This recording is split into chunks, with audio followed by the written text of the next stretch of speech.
Kejadian 17 ayat 1 sampai 27. Demikian firman Tuhan.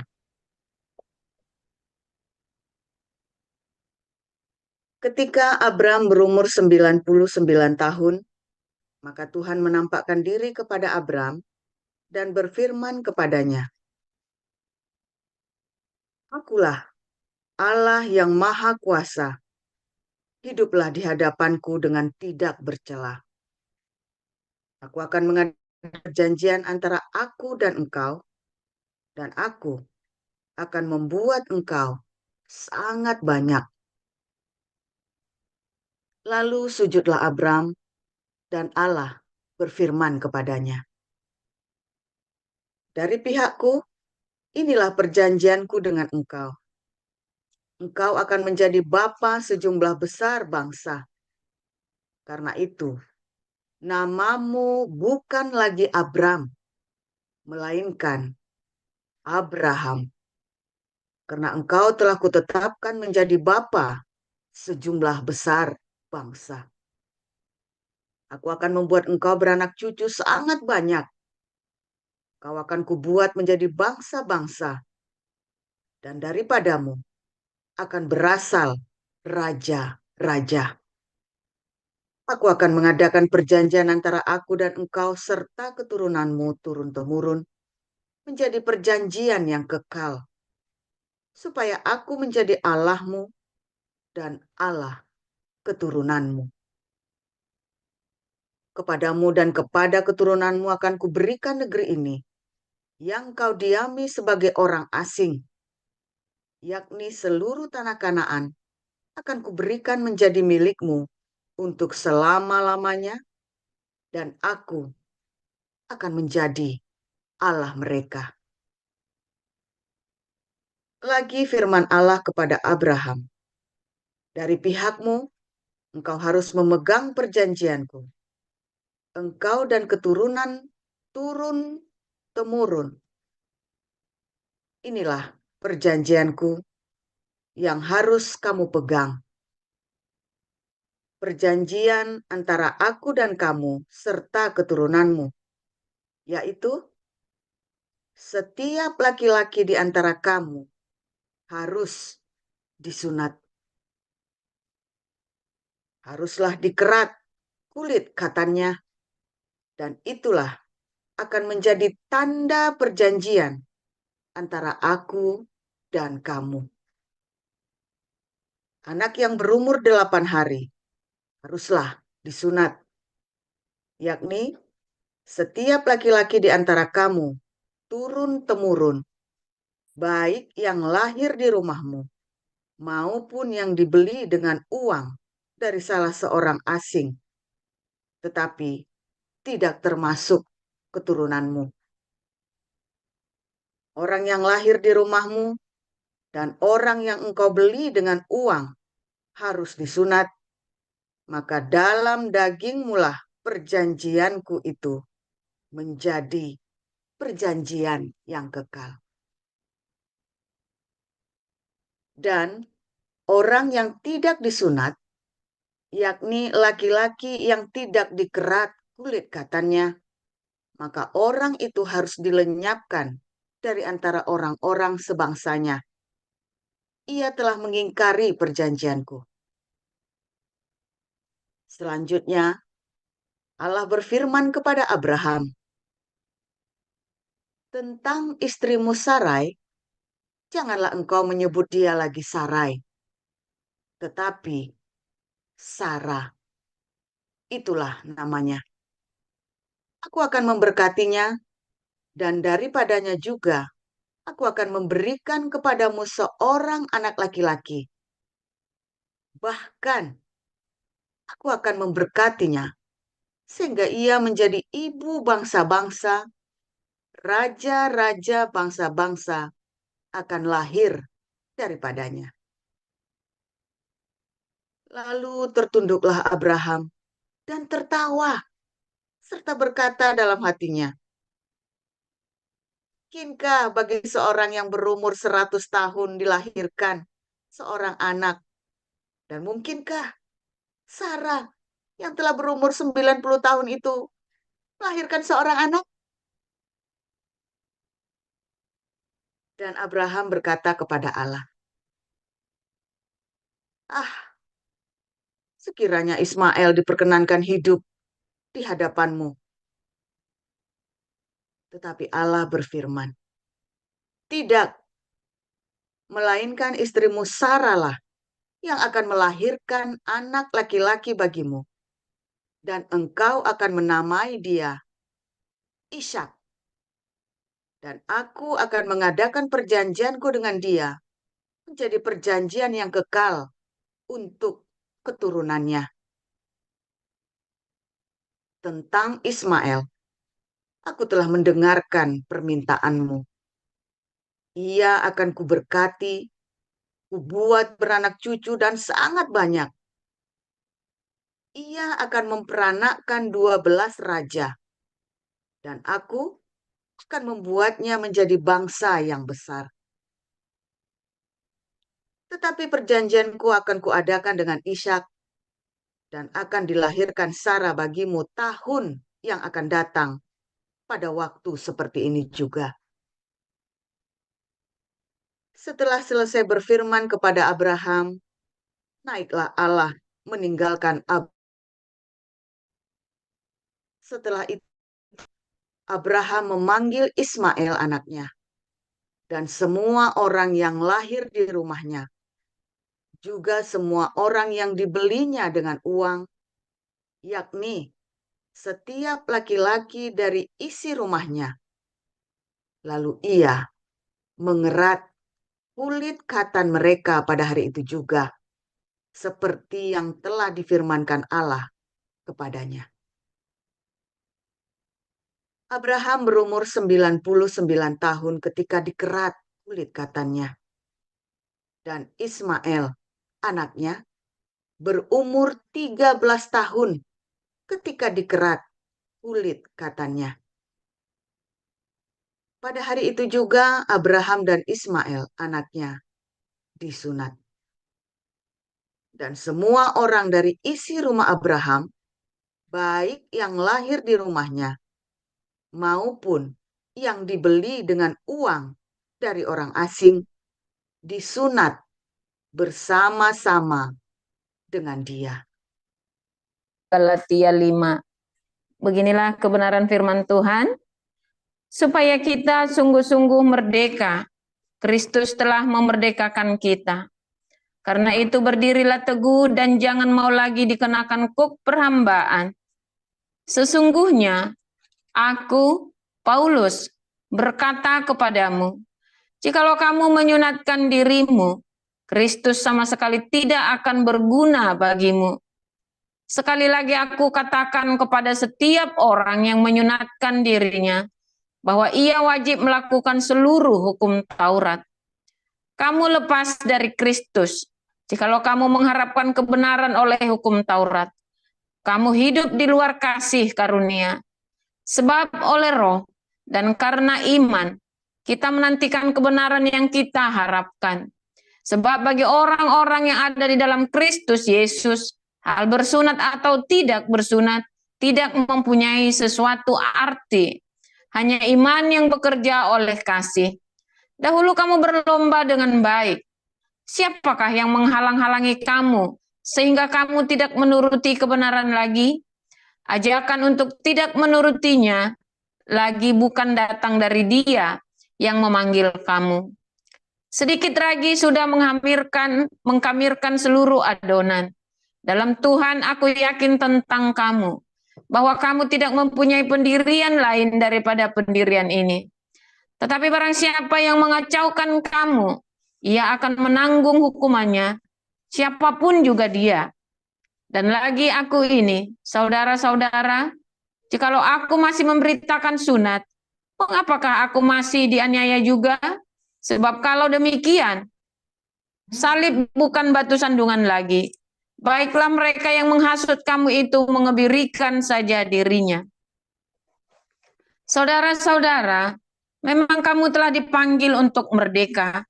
Tetapi janganlah kamu mempergunakan kemerdekaan itu sebagai kesempatan untuk kehidupan dalam dosa. melainkan layanilah seorang akan yang lain oleh kasih.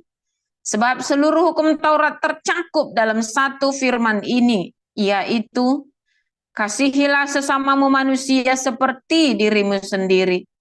Tetapi jikalau kamu saling menggigit dan saling menelan, awaslah supaya jangan kamu saling membinasakan. Maksudku ialah, hiduplah oleh roh, maka kamu tidak akan menuruti keinginan daging. Sebab keinginan daging berlawanan dengan keinginan roh, dan keinginan roh berlawanan dengan keinginan daging. Karena keduanya bertentangan, sehingga kamu setiap kali tidak melakukan apa yang kamu kehendaki. Akan tetapi jikalau kamu memberi dirimu dipimpin oleh roh, maka kamu tidak hidup di bawah hukum Taurat. Perbuatan daging telah nyata, yaitu percabulan, kecemaran, hawa nafsu, penyembahan berhala, sihir, perseteruan, perselisihan, iri hati, amarah, kepentingan diri sendiri, percideraan, roh pemecah, kedengkian, kemabukan, pesta pora, dan sebagainya. Terhadap semuanya itu kuperingatkan kamu, seperti yang telah kubuat dahulu, bahwa barang siapa melakukan hal-hal yang demikian, ia tidak akan mendapat bagian dalam kerajaan Allah. Tetapi buah roh ialah kasih, sukacita, damai sejahtera, kesabaran, kemurahan, kebaikan, kesetiaan, kelemah lembutan, penguasaan diri. Tidak ada hukum yang menentang hal-hal itu. Barang siapa menjadi milik Kristus Yesus, ia telah menyalibkan daging dengan segala hawa nafsu dan keinginannya. Jikalau kita hidup oleh roh, baiklah hidup kita juga dipimpin oleh roh. Dan janganlah kita saling gila hormat, janganlah kita saling menantang dan saling mendengki. Haleluya, luar biasa firman Tuhan selalu baru setiap hari, saudara ya. Kalau Anda hatikvah dengan pengharapan yang tulus hatimu, saudara ya. Wah, ini saya jadi kayak pakai kimono ya mau tidur, saudara ya. Bukannya jadi kayak Santa Claus, jadi kayak kimono mau tidur. Sudah tidur, sekarang matanya sudah 5 watt lagi, sudah ngantuk. Luar biasa memang. Tapi nggak apa-apa, tetap semangat Natal. Ya, saudara ya. Semangat Natal. Hadiah Natal menanti. Saudara, judulnya disunat Jibril, saudara ya. Kalau Anda tanya, Muhammad sunat nggak? Oh, disunat sama Jibril, saudara. Ya, karena di dalam hadis tidak seorang pun pernah melihat itunya gunungnya Muhammad, saudara ya. Nggak pernah, karena selalu ditutup. Jadi nyunatnya gimana? Ya disunat sama Jibril. Ya, maksa pokoknya kudu disunat tanpa mengerti makna dari sunat. Ya, tanpa mengerti makna dari sunat, saudara ya.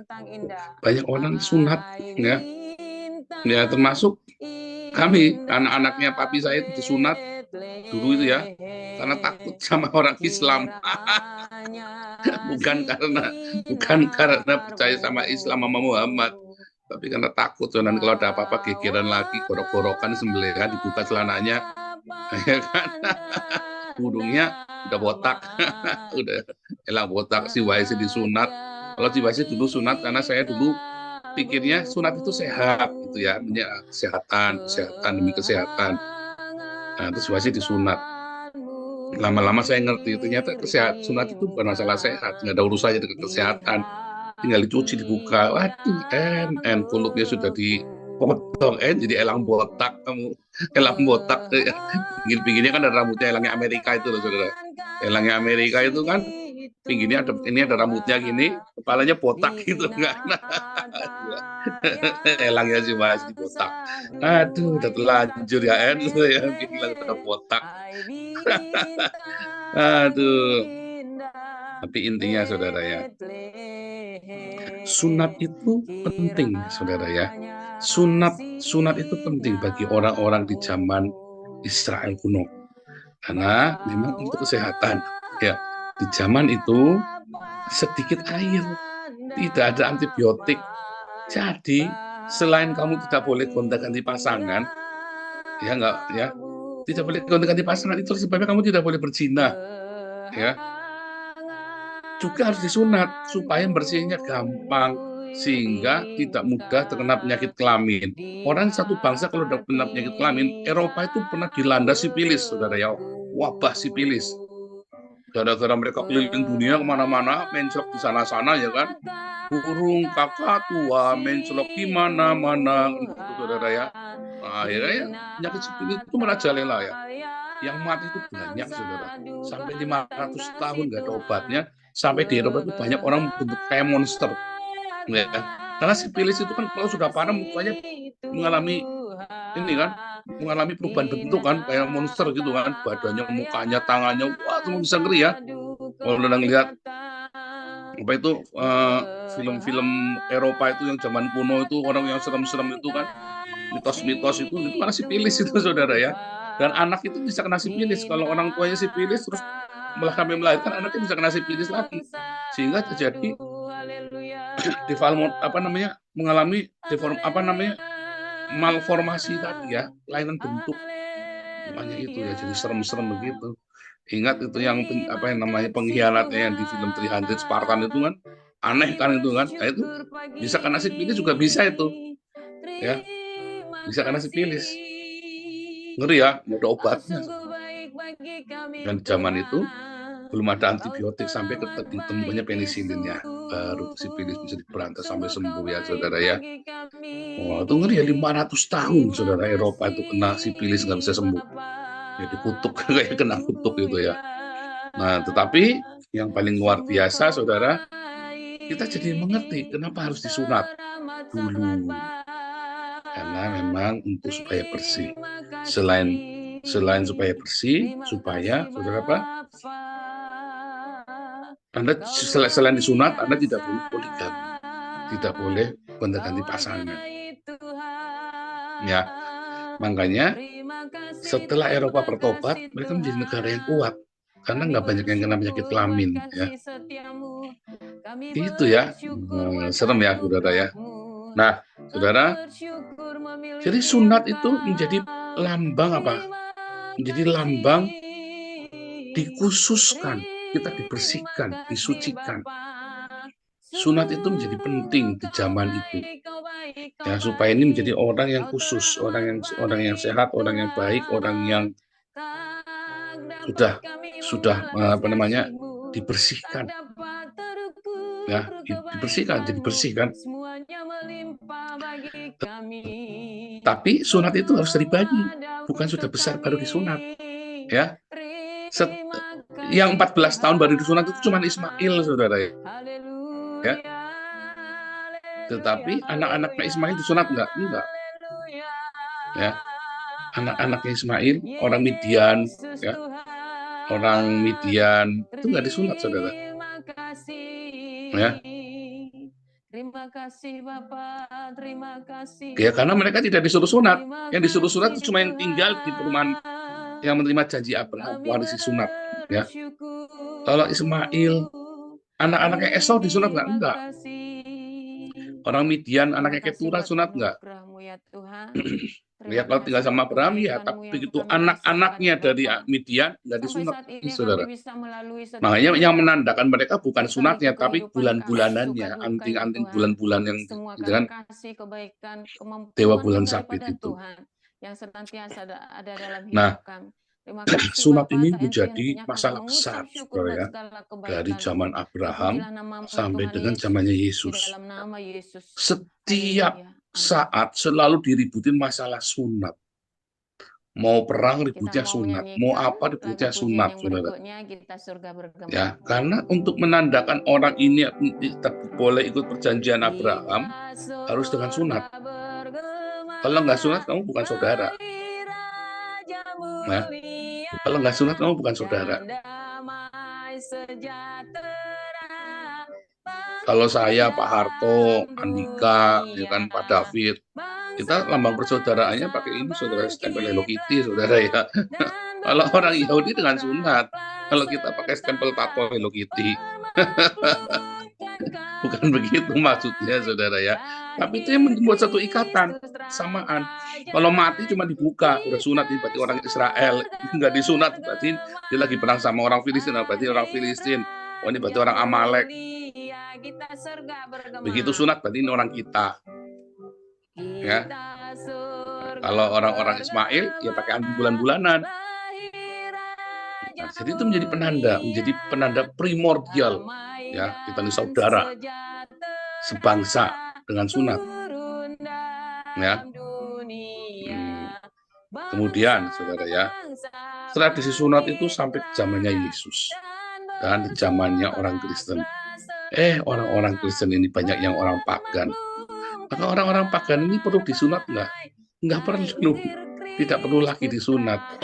Karena dia pagan. Sunat itu adalah sebuah identitas keyahudian, identitas sebuah bangsa, ya, eksistensi sebuah bangsa. Beda, ya, dengan orang-orang non-Yahudi. Dia bukan bangsa Yahudi. Kamu tidak perlu mendirikan negara untuk orang Yahudi. Menganggap ya, saudara ya. Sunat itu adalah identitas sebuah bangsa. Ya, secara hurufiah, sunat itu menjadi identitas sebuah bangsa. Makanya orang Yahudi harus disunat. Nggak ada yang namanya disunat oleh Jibril, nggak ada, saudara. Nggak ada orang Yahudi disunat sama Jibril, itu nggak ada. Pak, kalau kelainan itu gimana, Pak? Sudah sampai nggak? Tetap harus ditoreh. Ya, misalnya dia kelainan hipospadia itu kan, kayak Muhammad itu kan hipospadia itu. Tetap harus digores, saudara. Karena harus ada kulit katan yang harus dikorbankan, yang dilepas. Jadi sedikit apa? Ya cuma 1 senti, cuma setengah senti, ya harus dipotong kulitnya itu. Memang itu tradisinya seperti itu. Jadi nggak ada istilah disunat sama Jibril ya, saudara ya. Nggak ada, saudara. Kalau itu memang ngada-ngada ya, disunat Jibril itu mengada-ngada, saudara. Terlalu ngapusi lah. Hari kemarin ada yang ngaku-ngaku disunat Jibril, siapa yang ngaku-ngaku sunat Jibril nih? Wah, memang ngada-ngada ya, saudara ya. Nah, kalau kita orang Kristen, identitasnya kita apa, saudara? Identitasnya menjadi seorang Kristen. Trinitas, Pak. Nah, ya itu salah itu, saudara. Identitasmu menjadi seorang Kristen itu bukan karena Trinitas. Identitasmu menjadi seorang Kristen bukan karena Natal 25 Desember. Identitasmu menjadi seorang pengikut Yesus itu adalah ketika hatimu yang disunat. Ya, sehingga tidak ada kotoran-kotoran lagi. Aletheia itu adalah hati yang disunat, saudara ya. Aletheia, murni hatimu, saudara. Karena dari kemurnian hati kamu bisa mau apa-ngapain bisa. Ya, dari kemurnian hati itulah maka janji-janji Tuhan itu bisa jelas, clear. Jelas, clear ya, clear.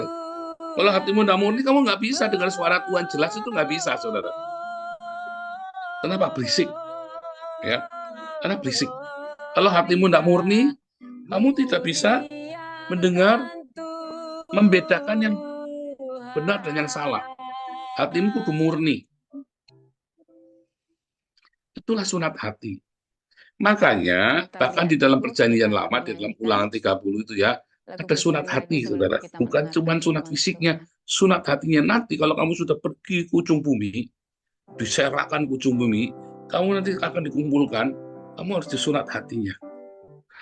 Bukan sunat fisiknya saja, tapi sunat hatinya, saudara. Ajaib ya. Artinya, kalau orang-orang Yahudi, karena mereka sangat katam dengan Torah, lalu mereka mencari pembenaran. Saya berapa kali suka tak tegur tuh ya, kalau orang konsultasi sama saya, kamu tuh kan mau cari, kamu kan nanya. Ya, kalau kamu nanya, saya jawab. Kamu jangan berusaha mencari pembenaran. Diiyain dulu. Ya, kecuali kamu mau tanya teknisnya. Tapi kamu jangan eyel-eyelan. Apalagi dengan pertanyaan yang sama kamu ulang sampai 5-10 kali. Itu namanya kamu lagi nyari saya salah ngomong. Ya kan?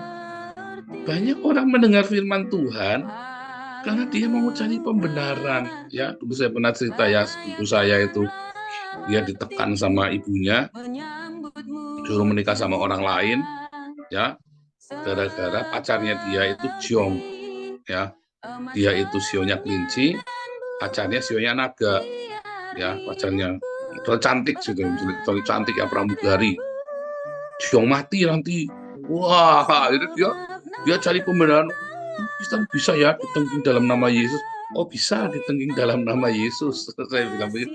Saya nggak ngerti kalau dia itu lagi ada larangan dari orang tuanya tidak boleh menikah sama ceweknya itu ya, gara-gara Jiong mati itu ya. Wah, terus saya bilang, lah kamu mau menikah sama ini? Iya, udah kumpul kebo segala macam. Kenapa kamu harus menikah sama dia? Saya tanya ya. Ya saya sudah cinta sama dia. Yakin? Waduh, pokoknya dengan segala perdebatan itu ya, dia kemudian baru cerita kalau dia dilarang sama mamahnya menikah sama itu. Oh, dasarnya apa? Karena Jiong lah begini. Kan bisa ya nanti ditengking dalam nama Yesus. Loh, kamu percaya enggak? Oh percaya. Loh kalau kamu percaya harus ada buktinya. Kamu percaya itu buktinya apa? Kamu harus dibaptis, kamu harus ngalamin ini. Ya kan saya sudah dibaptis dulu di gereja Katolik. Ya enggak apa-apa. Ya kamu percaya enggak pokoknya? Percaya. Ya enggak apa-apa. Kalau kamu memang percaya. Tapi intinya dia mau cari pembenaran supaya dia boleh menikah sama gadisnya ini. Bukan mau mencari kehidupan. Mulai ya tiap hari dia datang, saya ketemu ngobrol. Lama-lama saya ngerti nih ya, bro. Kamu itu sedang mencari pembenaran. Hati-hati kamu nanti. Ya sampai sekarang nggak tobat, saudara. Dasarnya mau cari pembenaran toh. Sampai sekarang ya itu sudah 25 tahun yang lalu cerita itu ya. Nah, bukan 25, seumuran Wesley lah itu ya. 23 tahun yang lalu.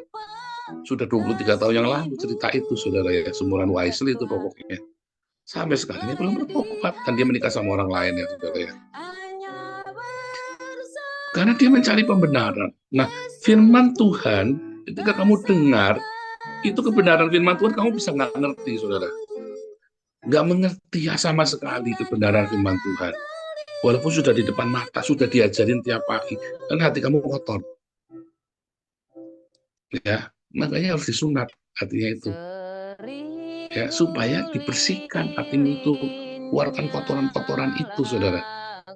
Hatimu kudu lurus, kudu benar. Ya, kalau hatimu tidak lurus, tidak benar, ya, maka kotoran itu kan tetap tinggal dan harus ada tandanya bahwa kamu sudah disunat. Sebagai kamu adalah tanda milik secara rohani, milik dari Tuhan secara rohani. Harus disunat. Disunat sama Jibril Pak, nggak ada. Kamu disunat hatimu, ada tanda. Itu apa, saudara? Hati itu pernah disembelih. Sakit ketika Anda mempersembahkan korban. Ya kan? Hati yang remuk itu kan tidak mau pandang hina, katanya kan, Mazmur 51 ayat 12-14. Korban bakaran yang harum baunya adalah hati kita, saudara, yang disembelih. Itu sunat itu. Sakit hatimu ketika kamu merelakan rugi, ketika kamu merelakan, kamu harus mengampuni, ketika kamu harus membiarkan ikhlas, ya kan? Itu sakit, sedih. Tapi kamu tahu, anak kamu punya tujuan. Nanti lama-lama hatimu murni dengan sendirinya. Karena kemurnian hati itu nggak bisa munafik. Banyak orang, oh hatiku tetap murni. Kita menjaga hati kita, berusaha menjaga hati kita dengan kemurnian. Tetapi hanya dengan hati yang ikhlas itu kamu bisa tetap murni. Kalau kamu ikhlas hatimu, rela, a willing spirit, katanya Daud ya, Mazmur 51 ya. The willing, hati yang rela, hati yang oke, mau Tuhan. Untuk dibentuk hati yang mau belajar, hati yang mau untuk mengalah, hati yang mau ikhlas. Itu, saudara ya. Masalahnya kita suka nggak ikhlas, nggak bisa. Itu sunat hati itu adalah hati yang ikhlas. Pertobatan itu ya, sunat hati itu pertobatan adalah hati yang ikhlas. Bahkan ketika kita masuk dalam lembah pencobaan, menuai apa yang kita tabur, hal yang buruk, kita harus dengan ikhlas, jangan ngelawan. Jadi kalau Anda sekarang lagi dalam masa-masa pencobaan, karena buah dari hawa nafsumu yang salah, ikhlas, jangan dilawan lagi, jangan ditutupi lagi, dilawan lagi. Nahan diri, saudara, ikhlas. Ya udahlah, kalau memang Tuhan mau hancurkan saya, itu saya belajar itu dan saya sharing sama Anda, itu saya ngalami. Tuhan, jadi saya waktu itu sudah pasrah, saudara ya, sudah salah semua. Tuhan, kalau memang harus hancur-hancurlah Tuhan. Kalau hancur-hancurlah apapun Tuhan yang terjadi, enggak apa-apa Tuhan. Yang penting aku sama Tuhan. Sikap hatinya benar, saudara, ikhlas, habis-habisan, remuk, saudara ya. Nah, dari situlah kemudian Tuhan murnikan hati saya. Ya, aletheia mulai. Kalau sudah aletheia, sudah murni begitu, wah enak, saudara. Kamu bisa membedakan ini suara Tuhan apa suara hatimu sendiri, suara keinginanmu sendiri. Karena hatinya polos. Berbahagialah orang yang suci hatinya, karena dia akan melihat Tuhan. Hati yang suci itu hati yang sudah disunat, bukan titiknya yang disunat. Makanya dalam Galatia 5 dikatakan, kalau kamu disunat maka sia-sialah pengorbanan Kristus bagimu. Karena kamu mengejar ritualnya. Akhirnya kamu kan terjebak dalam ritual. Itu ceritanya ritual sunat itu, saudara ya. Mengejar ritual, tanda-tanda lahiriah. Jangan, kamu kejarlah tanda yang rohani itu, hakikat dari kebenarannya. Kan Anda mengejarnya ritualnya, yang tidak ketemu. Makanya sia-sia pengorbanan Kristus bagimu ketika kamu disunat secara ritual fisik. Ketika kamu ibadahnya dengan ritual, maksudnya begitu. Tetapi ibadahmu itu adalah di rohmu, di jiwamu. Hati yang benar, sedekah yang benar, sikap hati yang benar, yang membuahkan yang tadi Galatia 5 ayat 22-23, buah roh. Kasih sukacita, damai sejahtera, kebaikan, kemurahan, kesabaran, kelemah lembutan, penguasaan diri. Ada buah roh. Karena hatimu murni. Jadi kalau kita dalam pencobaan, bilang sama Tuhan, Tuhan apapun terjadi Tuhan, yang penting jangan lepaskan aku dari kasih-Mu. Cobanya selesai sendiri. Kalau kamu ngotot, begini aku harus gini, emosi ya. Masa saya kalah? Nggak mau, saya nggak mau kalah. Akhirnya kamu kalah, nggak lepas-lepas. Masa saya digentutin, masa saya dihina, saya nggak terima. Saya nggak mau gini, saya nggak mau begitu, nggak mau ngalah, saudara. Hatimu tuh pokoknya kudu menang-menangan. Saya ketemu ya banyak orang Kristen yang saya libas ini orang ini ya, saya libas. Orang Kristen kok senang libas orang lain. Senang yang libas orang lain. Itu kamu belum ikhlas tuh. Oh ini masalah prinsip Pak, harga diri. Kamu berarti belum ikhlas. Berarti hatimu belum bersih. Orang-orang seperti ini merasa dirinya sudah paling bersih, paling benar, paling jujur, tapi saya jamin hatinya tidak suci, saudara. Saya jamin itu. Orang-orang yang masih saya libas, Anda masih punya pahit, itu kepahitan hatimu itu racun. Makanya nggak murni. Makanya harus ikhlas ya, ikhlas. Tahu nggak sih kata ikhlas? Rela. Tahu nggak sih rela? Berarti kamu rela rugi. Ya, rela kamu dirugikan. Ya sudah kalau harus terjadi Tuhan. Bukan berarti kamu dipukulin diam aja, bukan. Tapi kalau sudah terjadi ya sudah diikhlaskan gitu loh. Kalau belum terjadi ya dicegah. Kalau sudah terjadi udah terlanjur jangan dibales. Begitu maksudnya. Ya udah ikhlaskan. Udah. Tapi kalau belum terjadi ya dicegah. Ya kan? Jangan orang mau nipu kamu terang-terangan, mana udah mau nipu ya udah aku. Jangan orang memperkosa kamu, perkosalah aku, olahlah PP. Bukan, kalau belum terjadi dicegah. Kalau sudah terjadi diikhlaskan, berdamai. Itu namanya ikhlas, rela. Ya. Kalau sudah difitnah, nggak usah harus pencak-pencak, nggak usah panas, nggak usah jengkel, misu-misu. Difitnah ya sudah ikhlasin. Kamu ngomong nggak benar, nggak ngomong sedikit aja ya, salah ngomong sedikit aja. Ini harga dirinya masih dicicil. Berarti kamu belum ikhlas. Ya, kamu belum sunat hati. Bagaimana kamu mau next step lanjut selanjutnya? Itu saja kamu belum, hati ini saja masih kotor, belum disunat.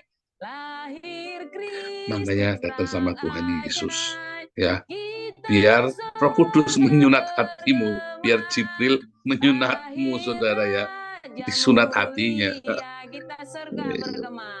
Ya, kamu harus merelakan ya bahwa pencobaan itu yang akan menyunatmu, disunat melalui pencobaan dalam hidupmu. Ikhlaskan, ikhlas lagi, sudah ada ditipu ya udah nggak usah dibalas. Fokus kita bangun kerja, nggak usah mikir nanti mau ngejar, mau menjarakan orang itu, nggak usah. Kalau kamu difitnah, nggak usah mikir membalas, nggak usah mikir menjawab. Kalau kamu lagi dimusuhin, nggak usah mikir grogi, aku musuhnya banyak, gimana nih caranya? Terus kamu berusaha angkat-angkat telur supaya disukai orang banyak. Ya, kamu dimusuhi ya sudah, kamu introspeksi, mungkin ada yang salah dengan kamu, tapi nggak usah grogi. Kalau kamu difitnah ya sudah, kalau kamu diperlakukan dengan tidak baik, nggak usah tersinggung. Ya, kamu ada orang ngomong nggak pas sama kamu dilibas, nggak perlu. Itu berarti hatimu belum beres. Ya, saudara, itulah ikhlas. Itulah Mazmur 51, hati yang rela. Dan hati yang rela ini adalah hati yang suci, yang disunat. Sehingga kamu akan melihat Tuhan dengan hati yang rela. Tanah bersih, clear, saudara. Mana yang suara Tuhan, mana yang suara hawa nafsumu sendiri. Itu diawali dengan hati yang suci, hati yang rela. Berbahagialah orang yang suci hatinya, karena dia akan melihat Allah. Ya, harus rela. Ya, saudara ya, itulah sunat yang benar. Ya, bukan sunat titipnya. Kalau sunat titip, balik lagi adalah identitas, kultur, atau bangsa. Ya, tetapi sunat hati adalah identitas kamu adalah warga kerajaan surga. Identitasnya adalah sunat. Ya, sunat hatimu.